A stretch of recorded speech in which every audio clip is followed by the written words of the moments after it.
Buenas noches con todos y todas. Estamos hoy con un invitado muy querido y especial para la Universidad Andina Simón Bolívar, el doctor Damián Berseñasi. Damián es médico, es director del Instituto de Salud Socioambiental de la Facultad de Ciencias Médicas de la Universidad de Rosario, es miembro de la Unión de Científicos Comprometidos con la Sociedad y la Naturaleza, la UCSNAL, y es miembro también de la Comisión de Salud Colectiva y Ecología Política de ALAMES, la Asociación Latinoamericana de Medicina Social. Bienvenido, Damián. Es un gusto para nosotros tenerte hoy con nosotros en la última entrevista del año 2020. Hola Fernanda, la verdad que es un honor para mí participar de este ciclo de entrevistas y ni más ni menos que la última, así que muchas gracias por la invitación. Comencemos. Ustedes desde el instituto, en el año 2019, estuvieron en la ONU y el Parlamento Europeo denunciando algo que se veía venir y que ahora en el 2020 ha generado una de las catástrofes sociales, sociosanitarias y ecológicas más importantes del siglo. Estuvieron denunciando justamente los efectos de este modelo de monocultivo transgénico, de hiperproductivismo pecuario, crianza intensiva de animales, sobre todo cerdos, y aves, además con una serie de información epidemiológica de primera mano a través de los campamentos sanitarios que ustedes llevan durante más de una década. Tristemente hoy miramos esa profecía cumplida. ¿Qué lecciones nos quedan para América Latina y el mundo? Bueno, en principio reconocer que seguimos sin aprender. Cuando digo seguimos sin aprender, digo, pese a que, como bien decís, veníamos ya denunciando desde hace tiempo, y no solo nosotros, sino equipos de investigadores en todo el mundo y en todo el planeta, los impactos negativos del extractivismo agroindustrial y pecuario, de la cría intensiva de animales como formas de destrucción de los territorios, de homogeneización de la vida, que lo que hacen es estimular la mutación de algunas estructuras microbiológicas de manera tal de que son productoras de pandemia. Esto ha ocurrido ya antes del COVID-19 con la gripe aviar, con la gripe porcina, con el MERS. Nosotros veníamos planteando que estos modos de producción, este extractivismo industrial, este extractivismo también en la producción pecuaria, generaba estos daños, nos abría puertas para catástrofes que no estábamos todavía advirtiendo como correspondía, y hoy ante la realidad, como uno dice con el diario del lunes, todos ganamos la lotería, digo, ante la realidad que se nos ha impuesto de esta manera tan cruda este año, lejos muchos gobiernos de reconocer que efectivamente ese camino no da para más y que es necesario recuperar la senda de la producción de alimentos y no de commodities agroindustriales, sino de alimentos de la mano de la producción campesina, indígena, agroecológica, de cercanía, la producción soberana, esa producción que, como dice Jaime Brein, ¿no? De las 4S de la vida, nosotros encontramos que la respuesta es más extractivismo, al menos en América Latina. En Argentina particularmente, es más extractivismo, más cría intensiva de cerdos en el medio de una pandemia que muy probablemente se originó en un criadero intensivo de cerdos en China, más fracking, más extracción de gas y petróleo convencional, más megaminería. Bueno, estas son las cosas que hay que poner en discusión y que nosotros entendemos, lamentablemente, fueron no profecías cumplidas, sino advertencias desde la ciencia de lo que estaba ocurriendo que no fueron oídas por quienes tienen que tomar decisiones y que siguen siendo desoídas a pesar de la dureza de la realidad. En ese contexto, Fernanda, nosotros del Instituto apelamos al pensamiento crítico y particularmente al pensamiento crítico en salud que de espacios como la Universidad Andina Simón Bolívar, como nuestro instituto, como otros espacios a lo largo y ancho de América Latina y que la UCSNAL, como Unión de Científicos, viene estimulando, creemos deben no solo seguir existiendo, sino multiplicarse, sobre todo para que dejen de ser pensamientos o grupos de pensamiento o de pensadores de las periferias, para que pasemos a ser los movimientos globales de freno de este modelo extractivista que realmente nos está haciendo mucho daño. La agroindustria transgénica, que es dependiente de venenos, que homogeneiza la genética, pero además carga de veneno en los territorios, ha destruido notablemente las posibilidades de los sistemas inmunológicos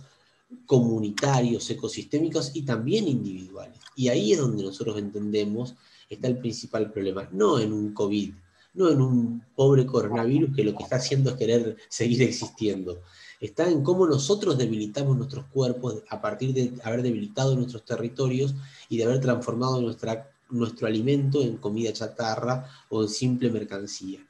Por ahí creo que podemos empezar a pensar las estrategias o las salidas para poder resolver esto, ¿no? Perfecto, creo que muchas de las lecciones y de las advertencias que han sido denuncias científicas muy bien documentadas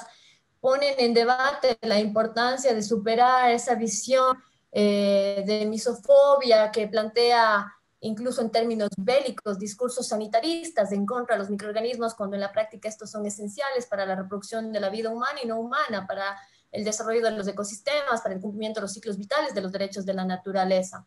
Y en medio de esta suerte de crónica de una catástrofe anunciada, pues las paradojas del momento en el que nos encontramos ponen, por ejemplo, a Argentina y Argentina como un termómetro del resto de Latinoamérica en una encrucijada que parecería una sátira, ¿no? Tenemos claro que son justamente estos procesos los que están determinando la emergencia de las pandemias víricas, pero ustedes se encuentran frente a la posibilidad del inicio de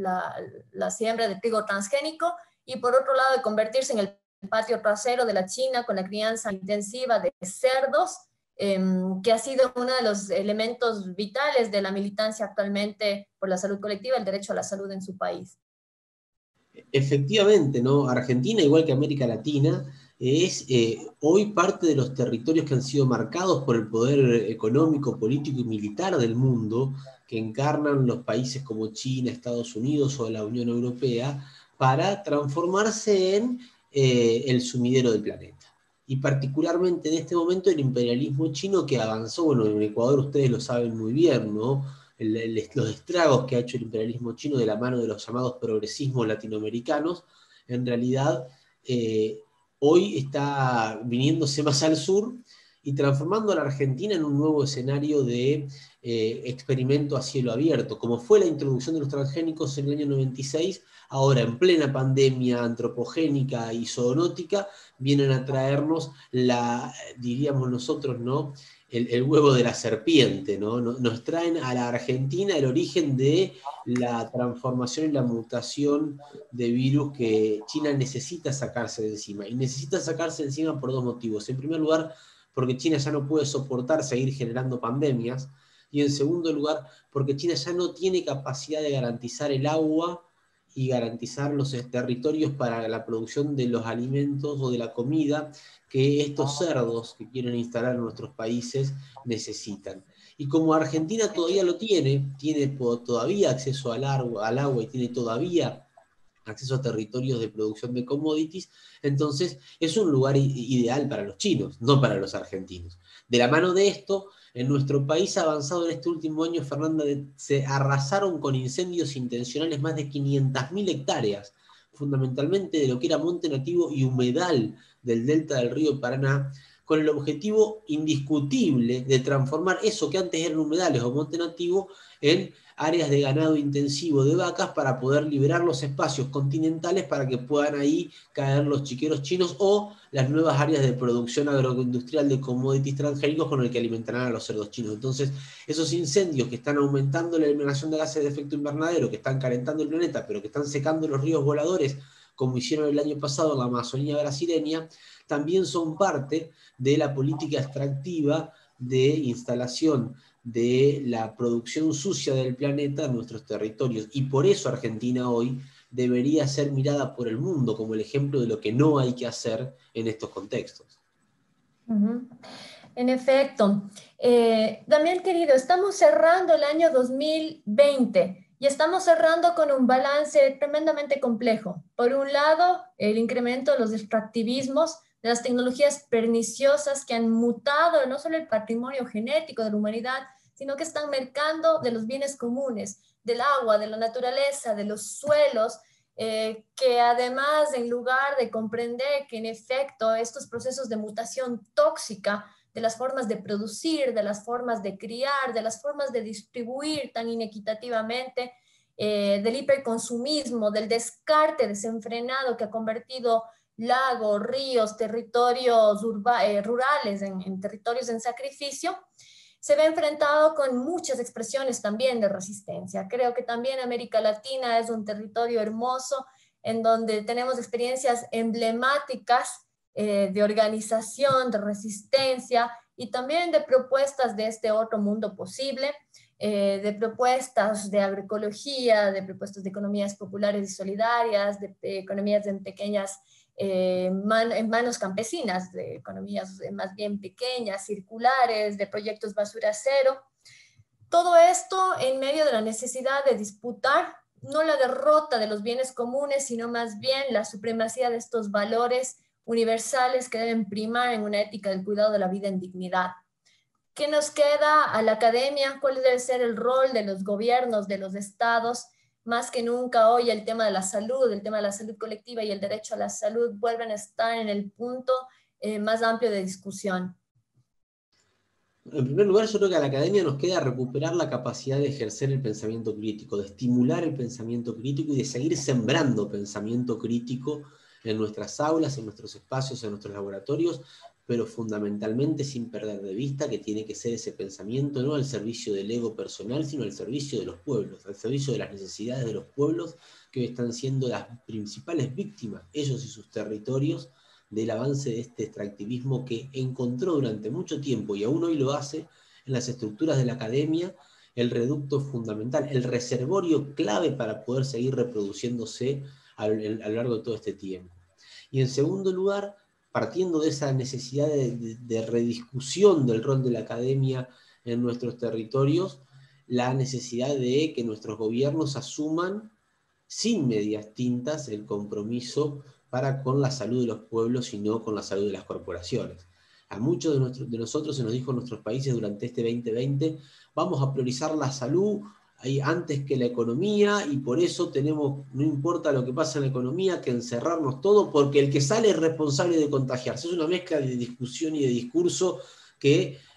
estimula el individualismo por un lado, pero que por otro lado, mientras nos encerraba, al menos así pasó en Argentina, a los seres humanos, daba vía libre al extractivismo, porque los únicos que podían salir eran la minería, el hidrofracking y la agroindustria y la industria pesquera. Claramente ese no es el camino, y nosotros entendemos que las resistencias de los pueblos latinoamericanos, de los pueblos indígenas, de las comunidades campesinas y de los pueblos urbanos también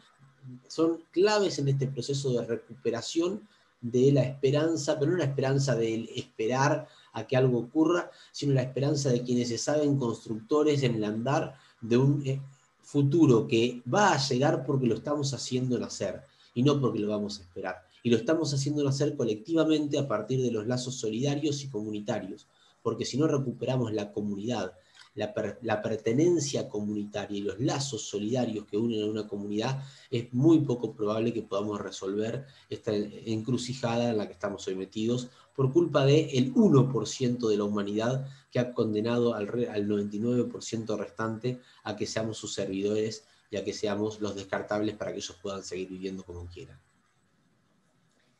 Muchísimas gracias, querido Damián, por todas estas valiosas reflexiones. Creo que tenemos que también hacer un saludo especial a nuestro querido país hermano de la Argentina. Ahora recordaba que hace unos pocos días, el día de ayer, de hecho, la Cámara de Diputados dio paso a la ley por el aborto